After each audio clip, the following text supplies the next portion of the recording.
अंधेरी पहाड़ियों और गहरी घाटियों के बीच बसा था पुराना गांव नीलगिरीपुर। यह गांव बाहर से बिल्कुल आम दिखता था, लेकिन गांव के बिल्कुल बीचों बीच एक आधा टूटा, हवाओं में हिलता डुलता, काई से भरा हुआ एक पुराना डरावना घर खड़ा था। लोग उसे शांतनु हवेली कहते थे। हवेली के अंदर एक कमरा था जिसे जादुई कमरा कहा जाता था। इस कमरे के बारे में कहा जाता था कि जो भी इसके अंदर गया वापस कभी नहीं लौटा। कार्टून दुनिया के हमारे तीन मुख्य किरदार रोहन, मीरा और छोटू तीनों बहुत शरारती, हंसमुख और रोमांच खोजने वाले बच्चे थे। उनकी आंखें हमेशा चमकती रहती थीं और वे हर रहस्यमयी जगह के पीछे भाग जाया करते थे। एक दिन स्कूल से लौटते समय जब शाम का धुंधलका फैल रहा था, तीनों बच्चों को हवेली के अंदर से एक धीमी ठंडी आवाज सुनाई दी, जैसे कोई फुसफुसा रहा हो, अंदर आओ। रोहन ने पहले डरते हुए कहा, यह आवाज तो हवेली से आई। मीरा ने अपने चश्मे को सीधा किया, कहीं ये वही जादुई कमरा तो नहीं। छोटू, जो सबसे छोटा था लेकिन सबसे ज्यादा बहादुर दिखने की कोशिश करता था, बोला, चलो ना देख कर आते हैं, प्लीज। तभी हवा तेज हुई, पेड़ हिले और हवेली का टूटा बड़ा दरवाजा अपने आप चीख की आवाज के साथ खुल गया। ऐसा लगा जैसे कोई अदृश्य हाथ तीनों को अंदर आने का निमंत्रण दे रहा हो। डर और उत्साह मिलकर दिल की धड़कनें तेज कर रहे थे। तीनों धीरे धीरे कदम बढ़ाते हुए अंदर पहुंचे। पूरा घर अंधेरा था। दीवारों पर पुरानी तस्वीरें टेढ़ी लटकी थीं, जिनकी आंखें जैसे उन्हें देखते हुए हल्की हल्की हिल रही थीं। जैसे ही वे अंदर आए, कमरा अपने आप बंद हो गया। तीनों डरकर एक दूसरे के पास सिमट गए। अचानक हवेली के अंदर लगे पुराने घड़ी के कांटे उल्टा घूमने लगे। दीवारों पर लाल रोशनी दौड़ने लगी। तभी एक लंबी परछाई दीवार से निकलकर बोली, जो भी जादुई कमरे के पास जाता है उसकी तकदीर बदल जाती है।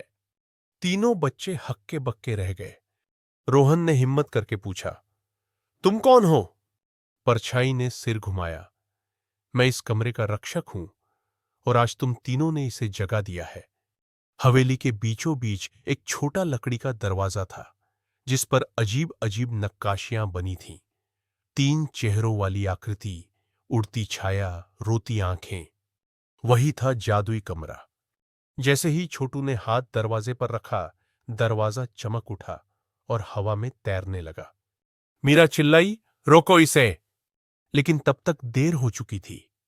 कमरा खुलते ही अंदर से एक भयंकर ठंडी हवा का तूफान निकला और तीनों बच्चों को अंदर खींच लिया। कमरा अंदर से बिल्कुल अलग दुनिया में बदल चुका था। दीवारें घूम रही थीं, फर्श हवा में तैर रहा था और चारों तरफ नई नई जगहों के दरवाजे खुल रहे थे। वे एक जादुई जाल में थे, जहां हर दरवाजे के पीछे एक रहस्य, एक डर और एक परीक्षा थी। जैसे ही कमरा घूमना बंद हुआ, तीनों अपने आप को एक अजीब गोल हॉल में पाए, जहां 12 बड़े बड़े दूर तक दिखने वाले गेट थे और हर गेट पर एक जानवर का प्रतीक बना था। एक गेट से लाल रोशनी निकल रही थी, दूसरे से चीखें आती थीं, तीसरे से किसी के रोने की आवाज। तभी कमरे के बीच में एक कार्टून स्टाइल बूढ़ा जादूगर छल्लक आवाज के साथ प्रकट हुआ। उसके चेहरे पर शरारती मुस्कान थी। जादुई कमरे में आपका स्वागत है। अगर बाहर जाना है तो 12 परीक्षाओं से गुजरना होगा। तीनों बच्चे चौंक गए। रोहन ने कहा, हमें वापस हमारे घर जाना है।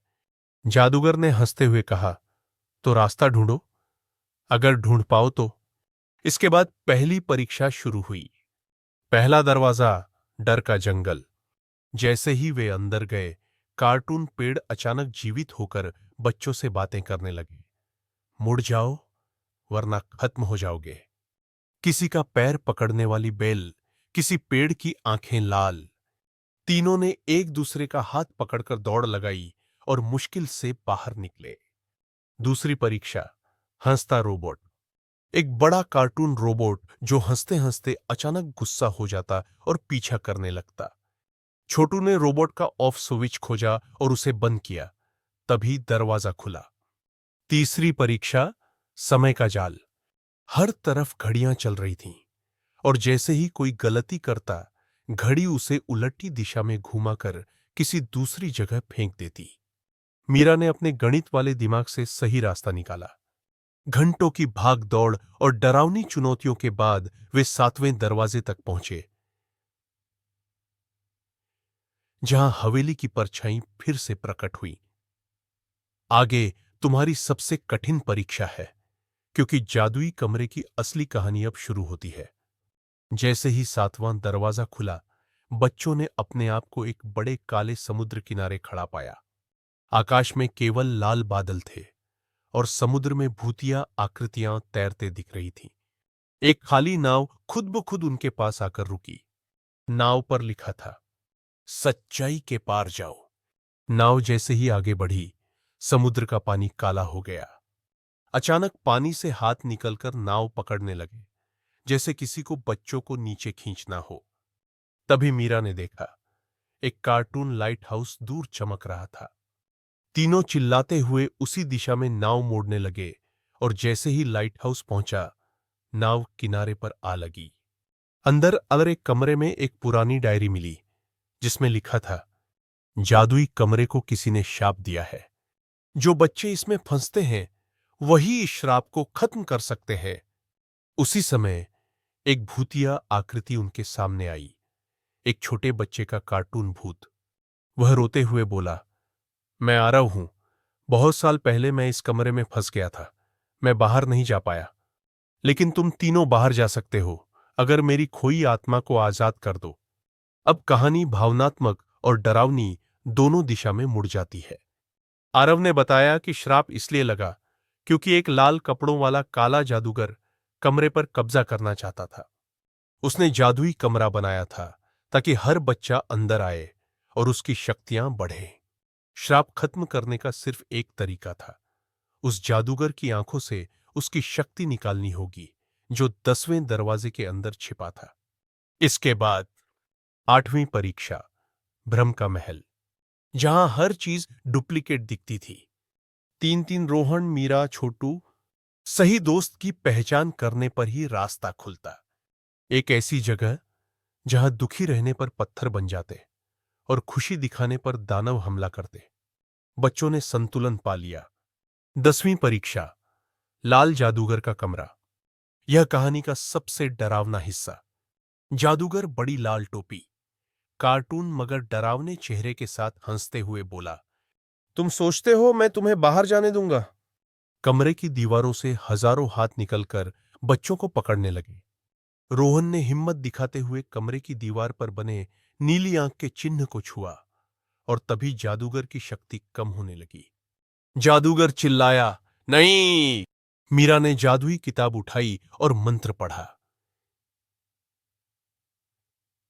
सत्य प्रकाश मुक्त करो।